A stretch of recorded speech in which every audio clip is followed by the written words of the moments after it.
are not eye appealing. They're trying to make Jackson comfortable.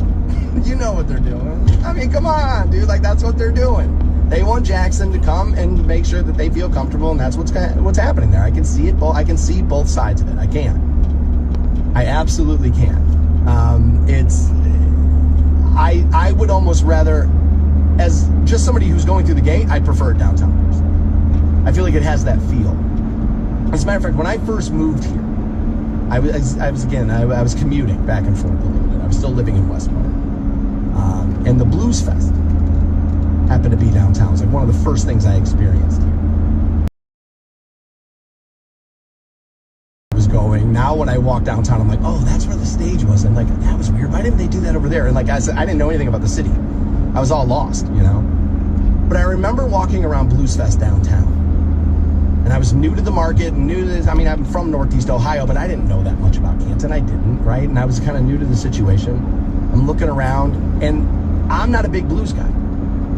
Like, I'm not. Like, I like some of it. I like Muddy Waters. I'm not the biggest Stevie Ray Vaughan fan. There it is, right? Just not necessarily my thing. When I was looking at the Blues Fest like downtown, I was like, oh, this is gonna be all right. I'm gonna like it here. This is me. This is where I should be. I'm perfect for this. This is the back side of it. And I really felt that way.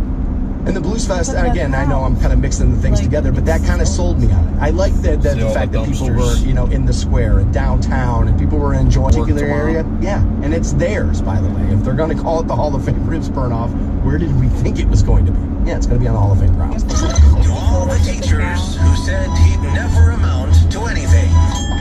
That is correct. Lucky guess. The Stansberry Show on Rock 106.9. 9 a.m., I'll rock the bank with you. Pass out that first $1,000 keyword. Bad way to start midweek, right? Bonus $1,000. 2 trips to the grocery store on us there. Have fun.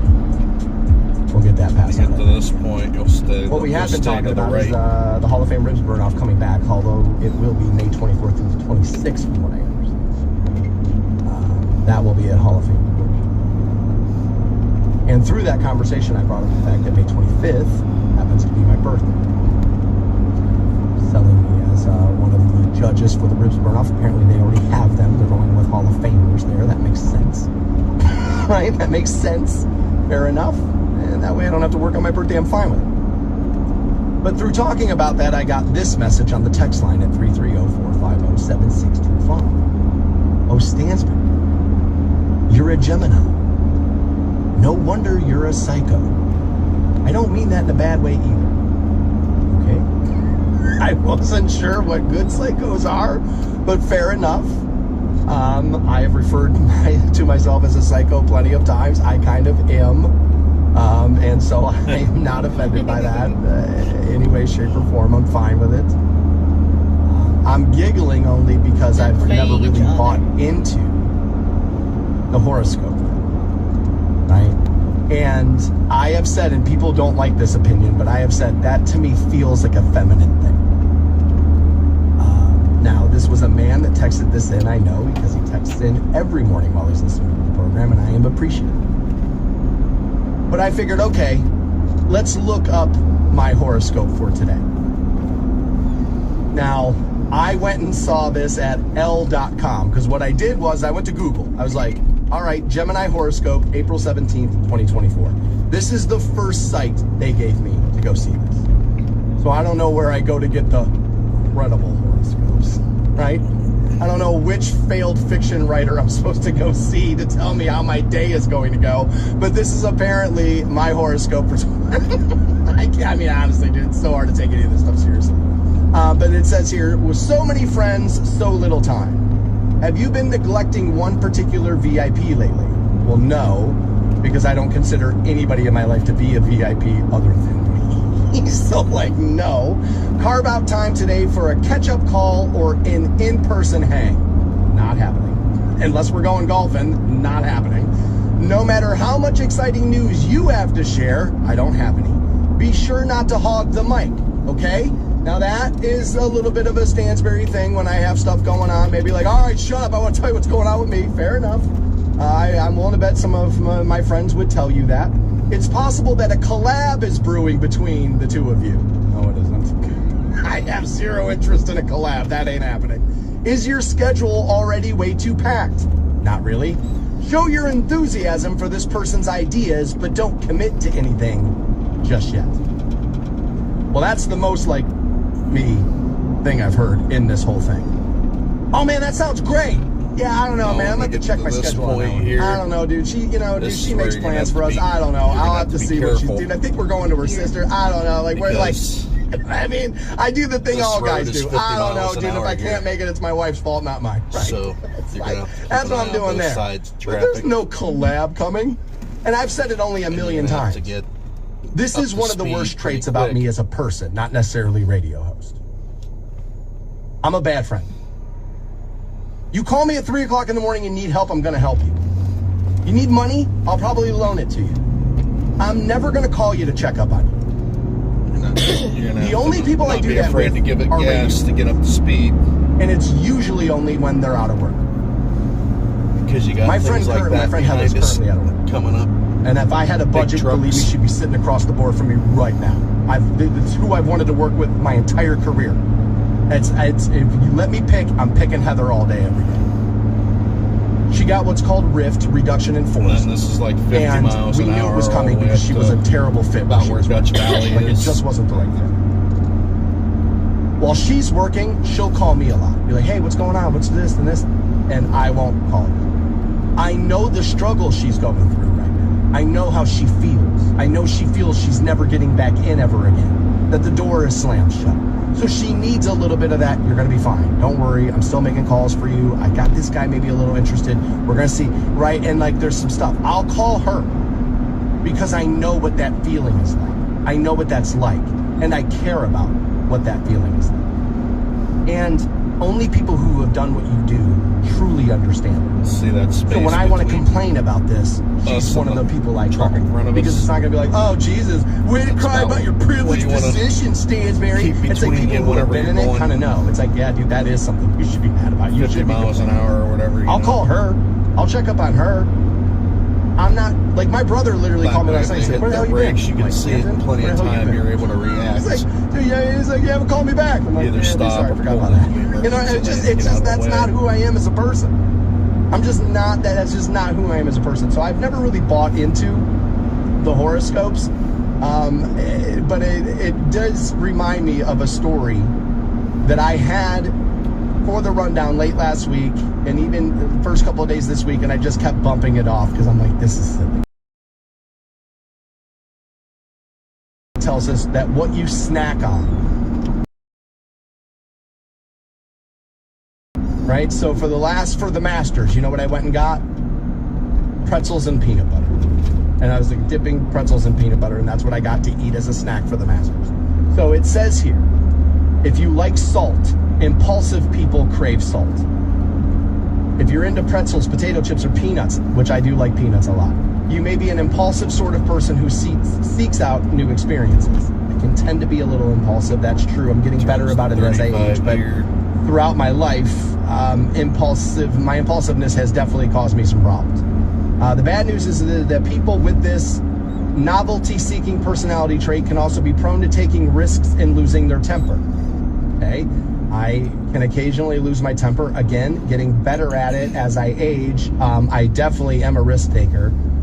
Research back all the way in the year of 2008 of our Lord suggested that people with taste for salty foods were likely to be novelty seekers. The researchers questioned 150 participants about their food preferences and asked them to do a standard personality test. They wrote, interesting relationships were revealed in terms of temperamental personalities and taste preferences. For example, participants high in novelty seeking showed strong preference for salty taste. They break this down. Spice people, meat lovers, you're fun to be around. Well, I like spicy food, and I am a meat lover. That would absolutely be that. I do kind of believe this, too, as I'm not a sweet candy person. Will I eat a candy bar if it's laying around? Sure. Will I eat a little bit of this? Well, will I eat anything if it's laying around? Sure. But sweets are not my favorite way to snack. I'd rather have a meal than like chocolate, right? But they say people who crave sweet over salty, you're insecure. And I got to tell you, that's that stereotype driven home, right? Oh my God, he broke up with me, so now I'm just gonna eat this sweet ice cream and this sweet candy to get myself over it. That absolutely sounds like insecurity to me. The chocolate lovers? So I don't know, man. I kind of feel like the snack chart's doing a little bit better than the star chart. It's cool when you get up and you feel instantly connected to the world. The Stansberry Show. I don't know what it is. I got them on every morning. On Rock 106.9. Welcome back to the program that you can text in at 330-450-7625. Julia has done that. And it says, oh, Stansberry, I'm a big fan, and now I like you less. Okay, well, what did I do? We're only an hour into the program. I guess it takes less time than that for me to piss people off normally. Okay, fair enough. She doesn't like the fact that I'm dismissive over the horoscope thing there. Yeah, I am a little dismissive over that. I have been. There was a time in my life where maybe I was less so, and I needed more, it's all going to be okay during those times. And I found myself like, oh, I'll read that. When my life's going well, I never stop to think about anything like that whatsoever. They're also so broadly written that they could kind of fit anything. Like, again, my horoscope today, apparently, is so many friends, so little time. Have you been neglecting one particular VIP? Nobody's a VIP in my life, not named me or Jennifer. So, no. No. Carve out time today for a catch-up call or in-person hang. No thanks. No matter how much exciting news you have to share, be sure not to hog the mic. Okay, that's fair. I should probably learn how to do that when I'm dealing with my friends. Fair enough. It's possible that a collab is brewing between the two of you. No, maybe. I guess my friend Heather, maybe. I guess, we should probably do a pod together. Is your schedule already way too packed? Not really. Show your enthusiasm for this person's ideas, but don't commit to anything just yet. Well, that sounds like me. Like, I don't necessarily want to commit to anything. But, like, there's nothing in that makes me think one way or the other about, like, how my day's going to go or what's in my future or, like, I don't buy any of this, right? I just don't buy it. And I then circled back to the fact that people feel as if you can do this with over your preferences of TV shows or food, and food is what we were talking about. As I have here, personalities broken down by snacks, apparently. I think it was a snack company that commissioned this study over the people's use of Ozempic, right? Because a lot of people are using that and losing a bunch of weight with it. Phil Mickelson is one of those. I mean, he's like 6 pounds now. And I only ran you through a couple of the options they gave us. And so Julia was looking for a little bit more on that too. She goes, oh, can you get back into the snacking thing and give us the rest of those? Okay, well, it says here, if you like dark chocolate or Sprouts, bitter snacks, like dark chocolate, and I would prefer dark chocolate over milk chocolate, I probably would. If you like cranberries or coffee beans, and I do like those, you may be a psychopath, science has shown. There is a coffee place called The Human Bean.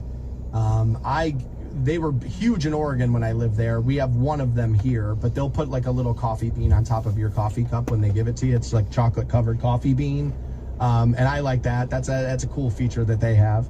An affinity for bitter flavors is linked to so-called dark triad, which includes, that personality traits would include self-obsessed narcissist, which again, that word's been thrown around a little too easily these days. Scheming Machiavellians or amoral psychopaths. A study conducted by psychologists at Australia's Innsbruck University found a connection between a penchant for bitter-tasting foods like drinks such as coffee and certain negative personality traits. We've heard this about, black coffee drinkers before. I don't know if I prefer black coffee, but I will drink it if it's good coffee.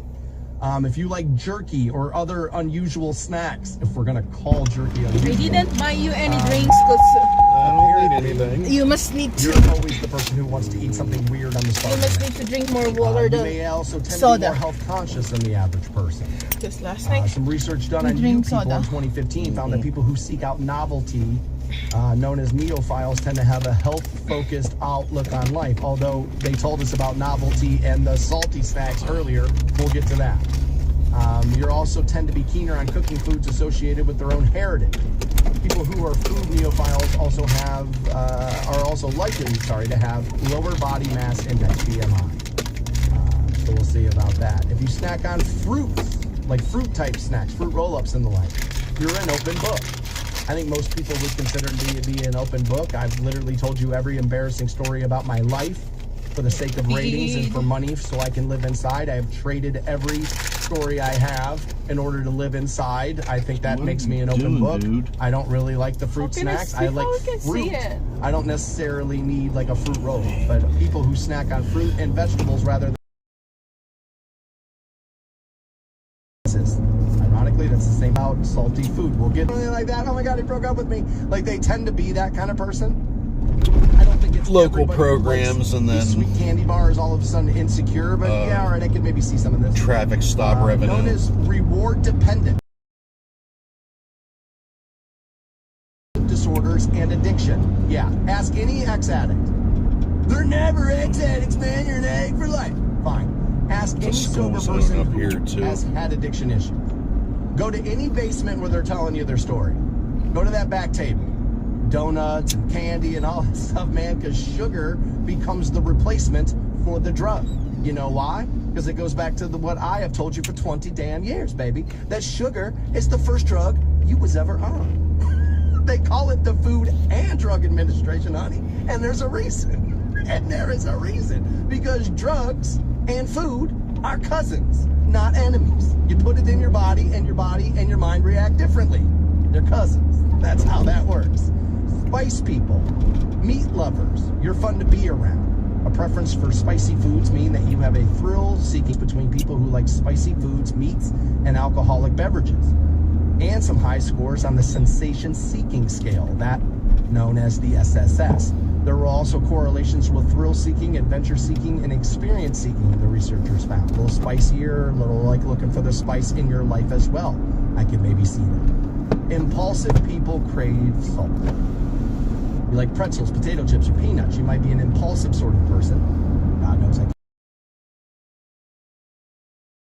News is that people with this novelty-seeking personality trait, again, they covered this in 3 other snacks, are also prone to taking risks and losing their temper. It's a little true. I will take some risks, and I have been known throughout my life, yes, sometimes the temper can get the better of me. Research back in as a person versus where the star your mother pushed you out of her. I honestly can't even say it with a straight face. And you know what that conniving trickery is called? The Stansberry Show on Rock 106.9. Welcome back to the program. Rock the bank with me at 9. Pick up that first $1,000 keyword. We'll do that. Hopefully I'll have some tickets to give you next week. There's been some things kind of happening, stuff shuffling around and stuff slipping through the cracks there. I apologize on that. Hopefully next week we'll have some of that stuff for you. But we will rock the bank at 9 and get that first $1,000 keyword passed out. You know, I was kind of talking about food a little bit, and somehow we got sugar and addiction and traits. It's lavender. It's nice. We were talking about sugar. and how Trees are the same I believe color it's if one of the they're first drugs violet. while they're trying to get cigarettes. Yeah, there's a term for that, and I'm sure most of you are not hearing this for the first time, but that term is called transference. That addiction with It's either another a military. would also be referred to as a crutch. And I did over 11 years ago. On the Most farmer people will too. tell you This without the that farmer, absolutely what we can do? the They weight have gain food. was part of it. It's just part of it. It must be always something to the You know, farmer. I think nicotine was such a hard thing for me to put down, not only because of the addictive substance, but your hands are busy doing something, the packing of the cigarettes, the lighter, playing with that. There's a lot going on. And I absolutely did increase my food intake. I was living in Oregon when I quit. And so I wasn't, nobody there really knew me. And so I didn't really care about what was happening. And I was like, if I balloon up, it doesn't matter. You know? And I ate, and I mean everything under the sun when I quit smoking cigarettes. Everything. I went crazy with it. And then even when I moved home, I was still, like, I wasn't smoking cigarettes, and I moved home, and I was like, God, I'm so fat. And I was at a friend's house one And me and a buddy weighed ourselves. He was surprised to find out he actually weighed more than I did when we did it, and that's why we did it. And then we said, all right, we're going to lose this weight. So we both kind of did that, and I did, and I've put some of it back on now, and I'm a little heavier than I should be, but still much. I mean, I started at like 270. I don't do it at weed on the street, or like leaning on. And it's weird how a substance that, wait for this now, I love this. It's weird how something that's not addictive, it's too easy, man. Like something, you're going to pick up another. That's why they ask people these days, are you sober? Or are you Hollywood sober? There's a difference. Because sobriety is sobriety. Hollywood sober is, well, I was addicted to heroin, but I still smoke weed. What most people are going to tell you is, sooner or later, that thing is going to trigger the thing that you actually want to put in your body. It's what most studies tell us, right? And I tend to believe that, having seen it affect a lot of people in my life. Having seen a lot of people I know OD and die from drugs. Hey man, I thought you went to rehab. Man, it's just weed. A few months later, what happened? You know what happened? Homie was back out there on the streets looking to get a bindle. He got the wrong one, man. Shot up a hot shot. Homie dead now. Right? Like, I've seen it happen to too many people I know. A bindle is how they sell heroin. That can happen. Are there people who can stop the thing that they were powerless to? I don't really love that theory, but and tend to be able to smoke marijuana, maybe have a glass of wine. Those people do exist. I believe they are outliers, as science will tell us they are outliers. I think most often, if you're looking to avoid something because you had a problem with it, if you're doing anything else along those lines, sooner or later it's going to drive it right back to you. As a matter of fact, I'm thinking about a guy I know named Mikey who lived in Oregon. Mikey was a meth head. But he gave it up. Then he started drinking. And he started smoking weed. Next thing you know, Mikey was back on meth. Mikey passed away. He died of it. Like, that's what transference is part of addiction. That's what happens. You will look for the thing. And notice people will they'll lean on the marijuana. Why? A little bit more socially acceptable than some of these other drugs. People quit smoking cigarettes. I need even more coffee than I had before. Right? You're looking to put that addictive property back into your body to help subside what you have, what are called cravings. If marijuana left your body as fast as cocaine does, wait for it, science tells us you would feel those cravings. He's a man of many talents, but he does not have the talent for keeping quiet. The Stansberry Show on Rock 106.9. Welcome back to the program. We'll thank Andrew here as I was talking about addiction and caffeine. That will give you like a coffee bean on top of the coffee cup, and they're called the human bean. And I had gotten accustomed to them while living in Oregon. There was one right by where my bar was. There was one right down the street from my house. It was like I just got kind of, there's like two coffee places there. The Human Bean and Dutch Brothers. And Dutch Brothers was started in the town that I lived in Southern Oregon. And so they love Dutch Bros. Like they love, it's like that's their jam. I found while living there that the Human Bean was more my speed. It was like more what I was looking for. But Andrew, I told you, I was like, well, we have one here on Whipple. But Andrew has corrected me here. Apparently we have more than one. There's one on Whipple, as I mentioned, and then another on Tusk next to Denny's. And I'll thank Andrew for that. I did not know that. I will tell you, I spend less time over there, Andrew, having about marijuana. I guess I should tell you that we may be getting recreational marijuana sales here sooner than we thought. Issue 2 passed by us voters here last November. That authorizes the legal sale of recreational marijuana in Ohio. And apparently, people were saying September. But now state lawmaker Representative Jamie Callender of Concord, quote, I'm not willing to say, hey, I think it's going to be this date because I think I'm